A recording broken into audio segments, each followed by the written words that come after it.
देवा भाऊ है तो मुमकिन है. हे मी म्हणत नाहीये. या पेपरमध्ये एक आर्टिकल आहे आणि त्याचं टायटल आहे. महाराष्ट्रामध्ये सध्या भाजप एक नंबरचा पक्ष आहे. विधानसभेच्या निवडणुकीत 132 जागांवरती भाजपचा विजय झाला आणि भाजप सर्वात मोठा पक्ष ठरला.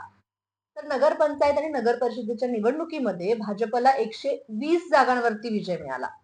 आणि आत्ताच झालेल्या महापालिका निवडणुकांमध्ये 26 महापालिकांमध्ये भाजपची सरशी आहे.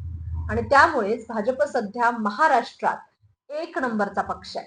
भाजपला महाराष्ट्रात एवढं मोठं यश मिळण्यापाठीमागे महत्वाचा चेहरा आहे, तो म्हणजे मुख्यमंत्री देवेंद्र फडणवीसांचा. मुख्यमंत्री देवेंद्र फडणवीसांनी यासाठी मेहनत घेतली हे नाकारून चालणारच नाही. मुख्यमंत्र्यांनी प्रत्येक निवडणुकीसाठी संपूर्ण महाराष्ट्र पिंजून काढला. आता झालेल्या महापालिका निवडणुकांसाठी तर प्रत्येक जिल्ह्यात मुख्यमंत्र्यांनी सभा घेतल्या. या प्रचार सभांमुळे पक्ष संघटन मजबूत झालं. कार्यकर्त्यांना एकत्र आणण्यात मुख्यमंत्री देवेंद्र फडणवीसांना यश मिळालं.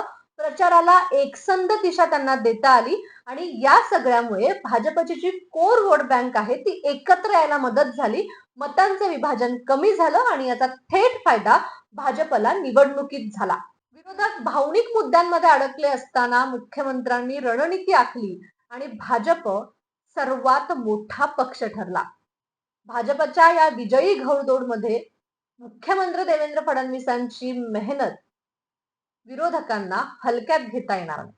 निवडणुकीच्या निकालानंतर भाजपला जे काही यश मिळालेलं आहे याबद्दल तुम्हाला काय वाटतंय कमेंट बॉक्समध्ये नक्की सांगा.